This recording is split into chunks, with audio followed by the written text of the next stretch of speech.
Microeconomia, né? Então esse é o tema principal do vídeo de hoje, mas vamos ver qual que é o assunto, né?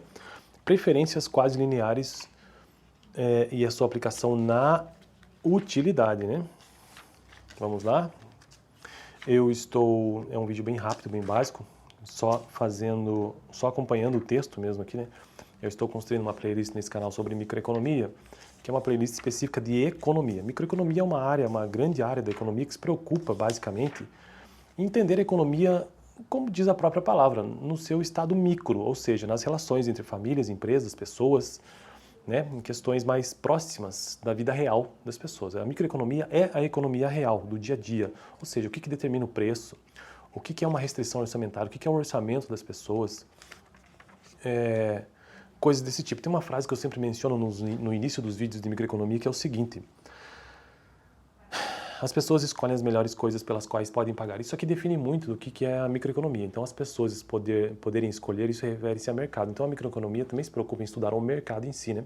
As pessoas escolhem as melhores coisas. O que é poder escolher, né? Já falei que relaciona-se a mercado. Agora, as melhores coisas pelas quais podem pagar. Poder pagar tem a ver com restrição orçamentária. Então, a microeconomia se preocupa em entender o que é o orçamento das famílias, das pessoas. As pessoas escolhem as melhores coisas. O que são essas melhores coisas? Referem-se às escolhas das pessoas, ou seja, preferências do consumidor. E as melhores coisas têm a ver com o nível de utilidade que essas escolhas trazem ao consumidor. Que a utilidade nada mais é do que a preferência do consumidor escrita de forma matemática. É basicamente isso. Mas, então vamos lá, as preferências quase lineares. Eis aqui, deixa eu mostrar o livro, né? O livro texto básico que eu estou utilizando esse aqui, ó, da biblioteca da PUC-PR, inclusive aqui da universidade. Eu recomendo tanto o livro, Princípios Básicos do Varian, Microeconomia, como recomendo a própria universidade e a biblioteca, claro, né? Eis aqui um formato de curvas de indiferença que ainda não havíamos visto. Curvas de indiferença é a localização gráfica ali, qual produto ou quais cestas de consumo, qual é o limite, né, que um consumidor tem, que ele pode consumir algo sem que isso modifique o seu comportamento. Tanto faz para ele consumir produto X, produto Y, porque está numa curva de indiferença. Então, preferências quase lineares.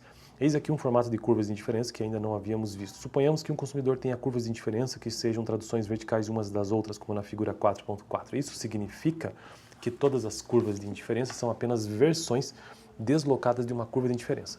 Segue-se que a equação da curva de indiferença assume a forma x2 igual a k menos vx1, onde k é uma constante distinta para cada curva de indiferença.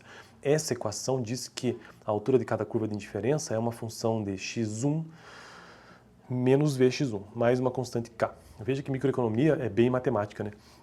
Não é meu foco aqui no canal explicar matematicamente, até porque nem tenho essa capacidade. Não sou matemático, né? Mas é uma área de economia bastante modelada, vamos dizer assim.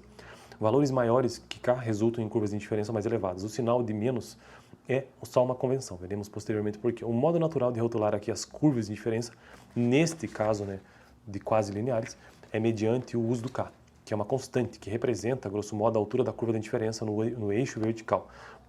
Resolvendo para k e igualando a utilidade, temos que utilidade, neste caso, é x1, x2, que é a cesta de consumo, igual k, que é a constante, igual vx1 mais x2.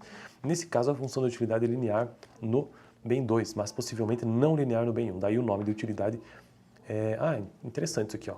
Nesse caso, a função de utilidade é linear no bem 2, que é dois produtos, né?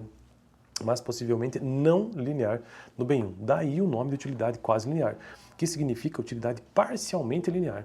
Exemplos específicos de utilidade quase linear seriam utilidade x1, x2 igual a raiz quadrada de x1 mais x2, ou utilidade x1, x2 igual ou logaritmo. Deixa eu ver qual log isso aqui, tá? É log x1 mais x2. As funções de utilidade quase lineares não são lá muito realistas, mas são bem fáceis de lidar, como veremos adiante em vários exemplos deste livro. Bom, então, esse aqui é o gráfico, como eu não edito o vídeo, né? Então tem que deixar aqui na tela, ó. Tá vendo aqui? Esse é o gráfico, então, de uma preferência quase linear. Beleza? Então, eu sei que é difícil de entender isso, mas é um tópico, né, de microeconomia, e eu estou seguindo a ordem do livro aqui. Eu fico por aqui, então, no próximo vídeo quero tratar sobre preferências Kolb-Douglas. E isso aqui, cara, é uma coisa que aparece muito em microeconomia. Fico por aqui, valeu!